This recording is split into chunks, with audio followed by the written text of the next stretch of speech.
दिवंगत रामविलास पासवान की पार्टी लोक जनशक्ति पार्टी में टूट के बाद चिराग पासवान पूरी तरह से अलग थलग पड़ गए हैं। एलजेपी में टूट के सूत्रधार और उनके चाचा पशुपति पारस ने न सिर्फ चिराग के हाथों से पार्टी की कमान छीन ली, बल्कि उनके लिए पार्टी और घर के दरवाजे भी बंद कर लिए। यानी कुल मिलाकर ये कहना गलत नहीं होगा कि पिता के निधन के महज 1 साल के भीतर ही चिराग पासवान सियासी तौर पर पूरी तरह से अलग थलग पड़ गए हैं। ऐसे में सवाल उठता है कि आखिर चिराग के सामने अब क्या विकल्प बचे हैं। जानकारों के मुताबिक चिराग पासवान के लिए सबसे बड़ी समस्या ये है कि न सिर्फ पार्टी बल्कि एक तरह से परिवार के अंदर हुई उनके खिलाफ बगावत है। पार्टी के जो 5 सांसद अलग हुए उनमें पशुपति कुमार पारस उनके चाचा हैं, तो प्रिंस चचेरे भाई। ऐसे में रामविलास पासवान की विरासत पर अपना हक जताना और उसको फिर से हासिल करना आसान नहीं होगा। लेकिन ये भी सही है कि पिछले कुछ सालों से वो एलजेपी का चेहरा है।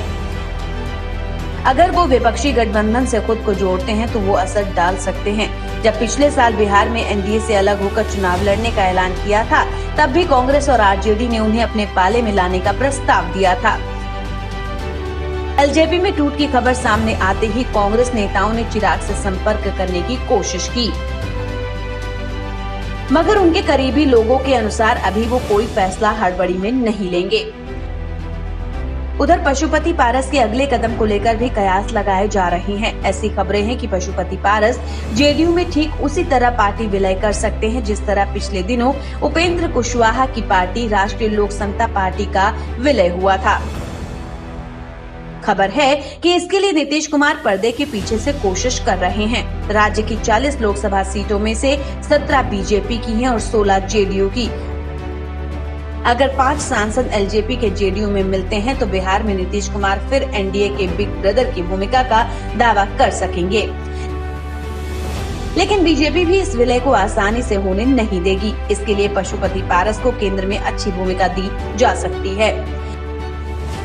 हालांकि बात सिर्फ एलजेपी की ही नहीं है। जब एलजेपी के सांसद चिराग से अलग होकर नया गुट बना रहे थे, तभी ये खबरें आई कि कांग्रेस के कई विधायक जेडीयू के संपर्क में हैं और वो भी बगावत कर सकते हैं।